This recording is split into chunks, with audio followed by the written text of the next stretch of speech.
भारत की इस मुश्किल घड़ी में चीन आपदा में अवसर तलाश रहा है, इसकी जानकारी तो हमने दी ही थी कि कैसे कोरोना संक्रमित मरीजों के लिए oxygen cylinder, oxygen concentrator, kit, दवाई जैसी चीजें भारतीय व्यापारी चीन से खरीद रहे हैं। लेकिन भारतीय व्यापारियों की शिकायत है कि अचानक मांग बढ़ने के बाद से चीन के कारोबारियों ने इन चीजों के दामों में भारी बढ़ोतरी कर दी है। साउथ चाइना मॉर्निंग पोस्ट से बातचीत में हांगकांग में भारतीय राजनयिक प्रियंका चौहान ने बताया कि भारत ने चीन के वाणिज्यिक दूतावास के समक्ष चीनी सप्लायर्स की तरफ से कीमतों की वृद्धि किए जाने को लेकर विरोध दर्ज कराया है। भारत ने मेडिकल संबंधी चीजों के दामों में वृद्धि पर रोक की मांग की है।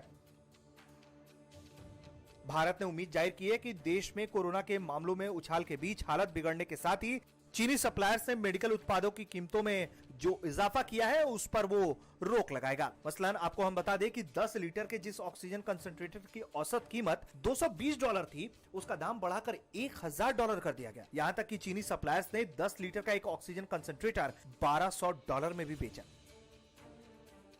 इसी को लेकर अब भारत ने अपनी आपत्ति दर्ज कराई है, जिसके बाद उम्मीद की जा रही है कि उत्पादों की कीमत पर चीन लगाम लगाएगा, लेकिन ऐसा हुआ नहीं। हाल के दिनों में हमने देखा कि किस तरीके से चीनी सप्लायर्स मनमाने ढंग से कॉन्ट्रैक्ट्स रद्द कर रहे हैं और मनमानी कीमत वसूल रहे हैं। वहीं इसको लेकर जब भारत का गुस्सा चीन के सामने आया है तो अब वो इधर उधर का तर्क देने लगा है। चिकित्सा उपकरणों, खासकर ऑक्सीजन कंसंट्रेटर की मूल्य वृद्धि पर चीन के प्रवक्ता ने कहा है कि भारत से बढ़ी मांग का असर पूरी दुनिया के बाजार पर पड़ा है।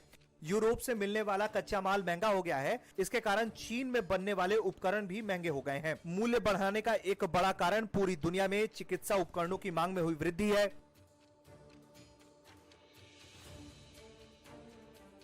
एक दूसरे सवाल के जवाब में प्रवक्ता ने बताया कि भारत जाने वाला माल कार्गो फ्लाइट्स के धीमे आवागमन के चलते भी विलंबित हो रहा है। कहा गया है कि पूरी दुनिया की सप्लाई चेन इस समय धीमी गति से चल रही है। कोरोना संक्रमण के चलते कच्चा माल मिलने में दिक्कत आ रहा है। ये कई कारण हैं जिनसे ऑर्डर की सप्लाई में देरी हो रही है।